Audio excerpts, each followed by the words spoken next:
Ang programang ito ay hatid sa inyo ng Air 21. Sagot ko, padala mo!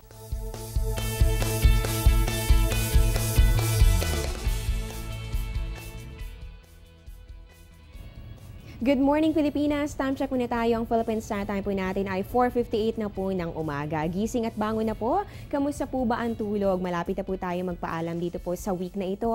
At aba, malapit-lapit na rin pong magtapos ang buwan ng Nobyembre. Ang bilis po talaga ng araw, kaya dapat po talaga ay sinusulit natin ang bawat oras. At dapat nga po araw-araw ay maging productive po tayo. Start your day right kasama ang aming programa live mula sa Pag-asa Weather and Forecasting Center. Ito ang Panahon TV na simula Lunes hanggang Linggo, una maghatid sa inyo ng pinakabagong ulat panahon. Mapapanood kami via online streaming sa www.ptv.ph.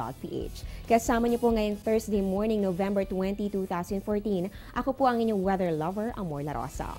Mga kababayan, sa puntong ito alamin na po natin anong oras kaya sisikat si Haring Araw. Para po sa ating sunrise, yan po ay mamayang 5:59 ng umaga at ang sunset po natin 5:23 ng hapon. Sa ating moonrise, yan po ay 3:44 ng madaling araw kanina at ang moonset po natin ay mamayang 3:45 ng hapon. At patuloy pa rin po nating makikita ito nga waning crescent moon ngayong November 20, 2014 at ang waning crescent moon po ay tinatawag rin natin na old moon. Ito ay nangyayari kapag ang buwan ay halos kalinya na ng ating mundo at ng ating araw. Less than half of the moon ang naiilawan ng direktang sikat ng araw. At maliban po dito ay inaabangan din po natin ang pagpapakita ng new moon sa darating naman ito na November 22, 2014 o yan po ay sa darating na Sabado. Ito ay kilala rin bilang dark moon dahil halos wala tayong makitang liwanag dito sa ating buwan. At sa katunayan sa darating po na Saturday ay 1% illuminated lamang ang ating buwan.